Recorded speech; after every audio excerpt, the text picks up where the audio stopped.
ka. Ka-Dragon, good morning! Welcome po ulit sa aming YouTube channel. Ngayong umaga, mga ka-Dragon. Good morning guys! Good morning po ulit!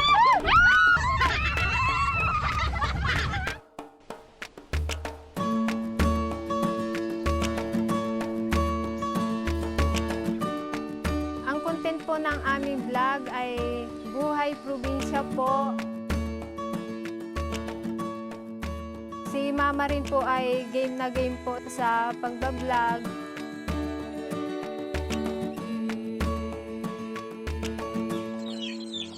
Nila po.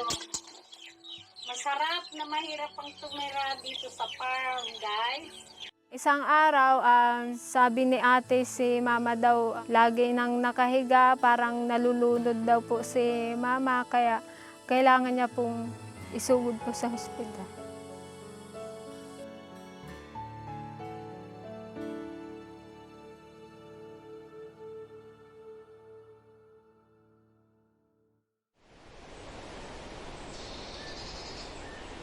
Ang trabaho ng aking mga magulang ay pagsasaka po. Araw-araw po nandito po sa bukid po. Ginagawa po ay pag-aararo, pagtatanim po ng mga gulay-gulay po. Pag-aalaga po ng mga hayop po. Kami magkakapatid po ay 7 po. 6 po kaming babae at 1 pong lalaki po.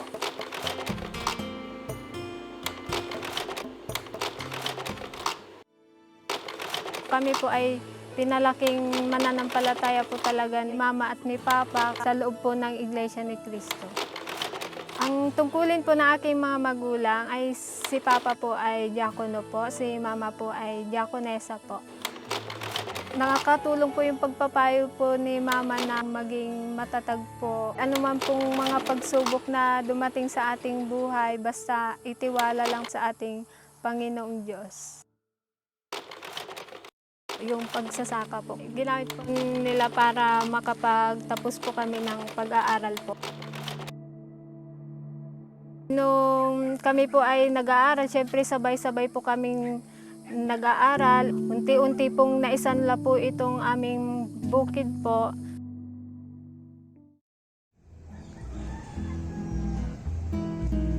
Pagkatapos ko pong mag-graduate, nakipagsapalaran po ako. Lumuwas po ako ng Manila para po maghanap po ng trabaho. Ang naging trabaho ko po, kahera po ako sa isang mall po.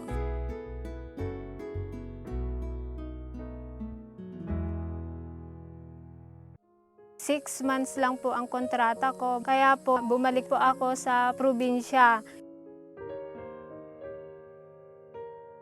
Yung 2 ate ko po, ang inabot po ng pandemic po sa Manila.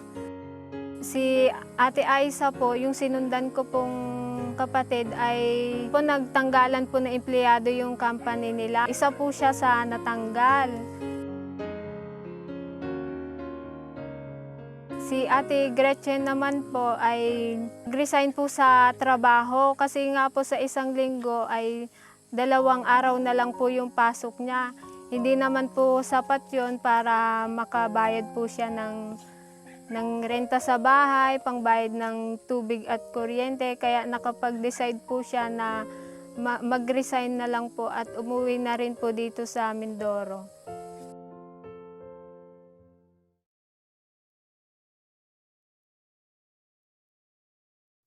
Kaya yun ang sinasabi sa atin ng ating Panginoong Kristo. Dapat alerto tayo ngayon sa ating panahon. Ayaw kasi niya na sino man sa atin ng mga tinawag niya sa loob ng iglesia mapahamak lang pagdating ng araw ng paghukom. Ano po kinakailangan para wag tayong mapahamak? Kinakailangan nakahanda tayo sa araw ng paghukom. Wag tayong maging kampante. Huwag tayong tumulad sa mga tao sa panahon ni Noe at sa panahon ni Lot. Karaniwang mga bagay lang ang kanilang ginagawa. Hindi nila pinaghahandaan yung kapahamakan na magaganap sa kanilang buhay. Hindi po dapat nating ipagwalang bahala sa panahon natin, lalo na ngayon, yung araw ng paghukom, sapagkat yan ay talagang malapit na. At ang sabi pa ng Biblia, ito ay dumarating ng napakabilis. Hindi pwedeng tayo ay maging kampante ngayon. Nasa panahon tayo na malapit na ang araw ng paghukom. Kaya natin nakikita ang lahat ng mga bagay na yan na nangyayari sa daigdig, sapagkat palatandaan yan. Malapit na ang ikalawang pagparito ng ating Panginoong Kristo. Kaya ano ngayon ang kinakailangan sa atin? Paghandaan natin yan. Hindi tayo dapat maging kampante.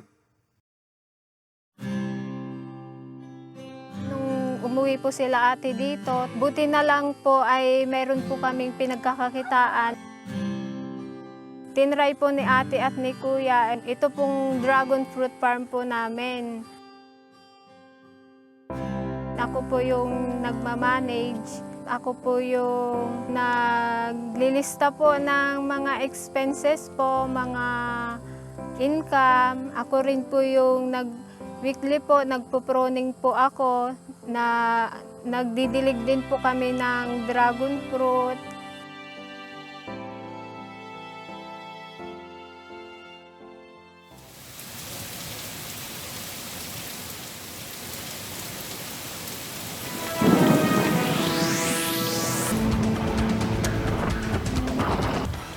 Bagyong Ursula napanatili ang lakas habang tinatahak ang direksyon patungong probinsya ng Mindoro.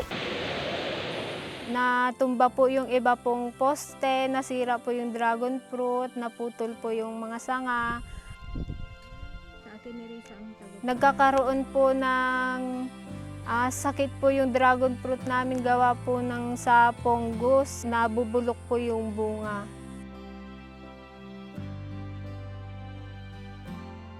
Eto guys, bali ano na to, sira na to. Hindi na tutuloy ito kasi dilaw na siya. So kailangan na natin siyang tanggalin. Ayan, then ito. Tuloy din natin ito. Talagang panalangin po na sana ay maging maayos po itong aming pinanghanap ng kabuhayan. Anong sabi sa atin ng Biblia? Pagka tayo nagtitiwala ng matatag sa ating Panginoong Diyos, proteksyon natin yun laban sa gagawin ng dyablo sa atin. Kaya mga kapatid, gusto nyong maipagtagumpay ang inyong pagkaiglesia ni Kristo? Gusto nyong huwag makapanig sa inyo ang masama?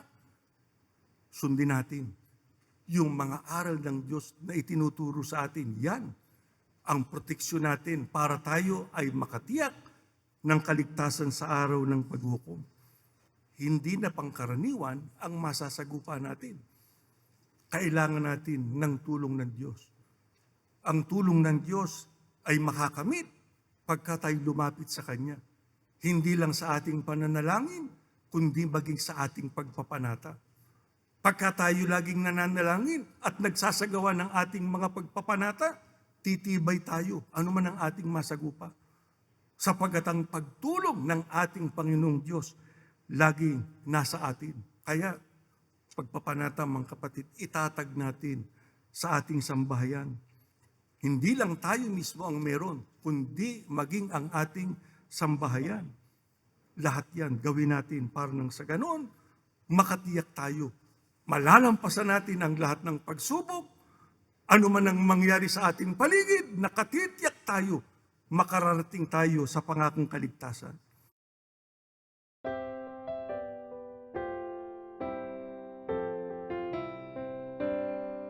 Awa ng Diyos, nung unang harvest po namin sa dragon fruit ay malaki din po yung kinita. Kaya pinili na lang po namin na magpalago po ulit ng karagdagang dragon fruit po.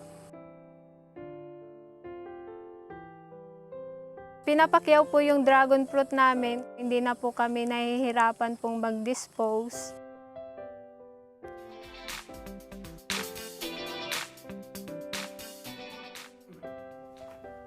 Sa pagtatanim po ng dragon fruit, Si Kuya po yung una po kasing nagbablog po sa amin. Ang content niya po ay about po dito sa paano kumita sa dragon fruit. Hanggang sa naging busy po si Kuya, gumawa na lang daw kami ng sarili naming channel. Kaya po, nabuo din po yung Dragon Fruit Lady.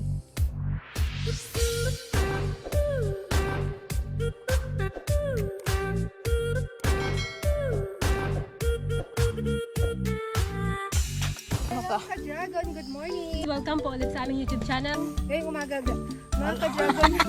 Good morning, guys! Ano yung suot mo? Good morning po ulit! Ayan! Ngayong Ang content po ng aming vlog ay buhay probinsya po. kuha kami ng takway sa Ilocano. Nag-harvest po kami ng mga gulay. Ganun sa likod mo. Ito yung nagkakaroon mo. Catch and cook po. Yun, may nahuli na. Nangunguha po kami ng mga tulya sa sapa. Minsan po nag-aayuda rin po kami sa mga katutubong mangyan, sa mga senior citizen. Dumami po yung mga subscribers po namin. Kapag nagbablog nga kami, kapag kakain, mananalangin po. Kaya may mga nagko-comment po na mga kapatid pala kayo. Minahal na rin po kami ng aming mga viewers at tinanggap po dahil nga po nakikita po nila na family-oriented po kami.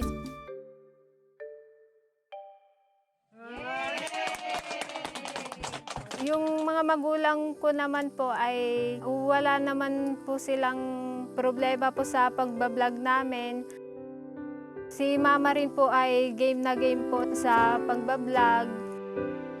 Si mama po yung talkative. Kaya po nakukwento niya po yung mga sa amin, yung mga buhay nila noon, yung mga pinagdaanan po nila. Nila po, masarap na mahirap ang tumira dito sa farm, guys.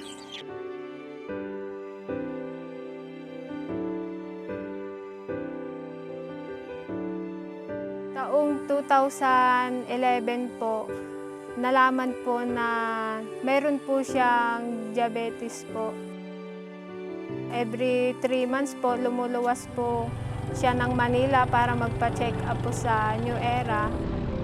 Kaya lang po, nung dumating po yung pandemya, hindi po naging regular po yung kanyang check up. Sa gamutan talagang magastos po. Pero ganun pa man, tinanggap po namin. Lahat naman po tayo ay dumadaan po sa ganitong klaseng mga pagsubok po. Kaya mga kapatid, maging aktibo tayo. Meron tayong nasa sagupa, ituloy natin ang ating pagiging aktibo sa lahat ng mga gawain sa loob ng iglesia. Sapagkat sa oras na gawin natin yan, mabibigyan natin ng kasiyahan ng Diyos. At pagka nabigyan natin siya ng kasiyahan, magiging masaya rin tayo. Sapagkat yung kanyang mga pagpapala, magiging sagana po sa atin, lalo na yung ating ikaliligtas. Mga kapatid, yan ang ating kapalaran kapag ka tayo naging masunurin. Yan ang ating kapalaran kapag ka nagtiyaga tayo sa ating paglilingkod. Yan ang ating kapalaran pagka ginawa nating tayo ay manindigan sa panig ng ating Panginoong Diyos, maging aktibo sa lahat ng ating mga aktibidad na ginagawa sa Kanya. Sapagkat ang sabi sa atin ng Biblia, magiging mapalad, magiging maligaya tayo.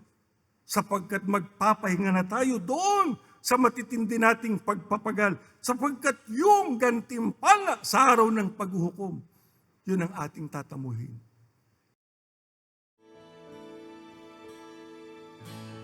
Ang ginawa po namin, kaming magkakapatid, syempre po, panalangin po talaga. Sana malagpasan po namin tong pagsubok na yon.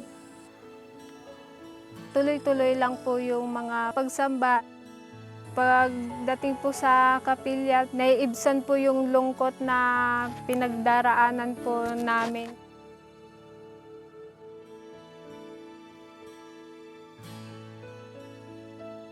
Anumang mangyaring mga pagsubok, tumutupad pa rin po kami sa aming tungkulin po. Yung sumasali rin po kami sa mga gawain po sa pagpapasigla po.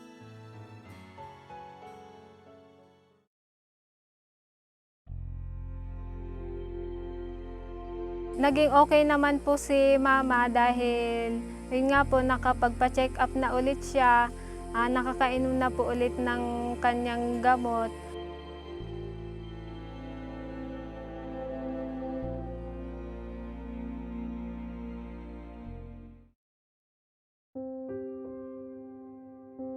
Isang araw, nagkatrangkaso lang po siya, tapos after 2 days po ay naging okay naman po. Tapos kinabukasan po, sabi ni ate si mama daw lagi nang nakahiga, parang nalulunod daw po si mama, kaya kailangan niya pong isugod po sa hospital. Siyempre po nagulat kami kasi akala po namin okay po si mama kasi may maintenance naman po siya ng gamot niya. Nagkaroon na po siya ng komplikasyon po sa puso, tsaka pneumonia po. Yun po yung sinabi po ng doktor. Tapos kinabukasan, dinala po si mama po sa New Era. Kaya lang, hindi naman po siya inabot ng 24 hours doon. Nawala na po si mama po.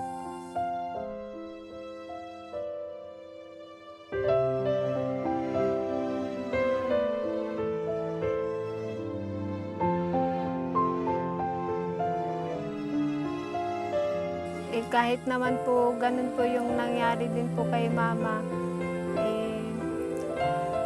tanggap na rin po namin kasi po alam po namin na namatay po siyang nasa tungkulin at nasa loob po ng Iglesia po ni Cristo. Talagang inisip na lang po namin na balang araw magkikita pa rin naman po kami doon sa Bayang Banol po. Kaya tayo nakataka sa lahat ng mga pagsubok na ating naranasan sapagkat tinulungan tayo ng Diyos.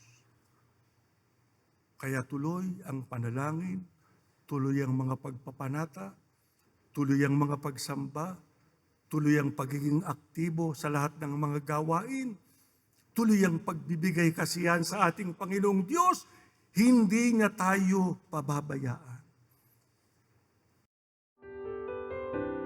Ang pinaka-namimiss ko po kay mama ay yung kasama po namin po siya sa pagtupad po sa aming tungkulin. Kung dati po, lagi po namin siya pong nakakasama. Ngayon po, si Papa na lang po yung nakakasama po namin.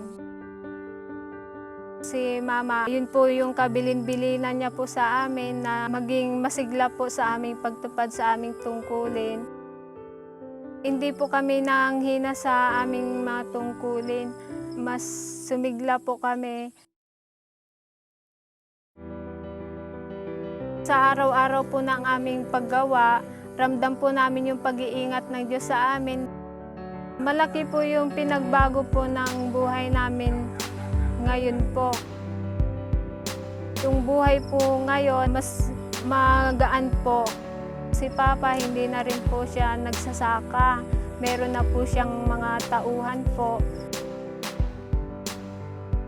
Awa po ng Diyos, bago po nawala po si Mama, natubos na rin po namin yung lupa.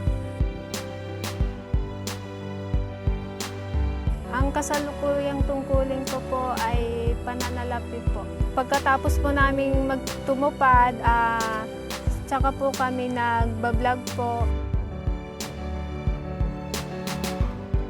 Ano man po ang mga pagsubok na dumating po sa aming buhay. Masigla po kaming tutupad sa aming tungkulin kasama po ang aking buong sambahay.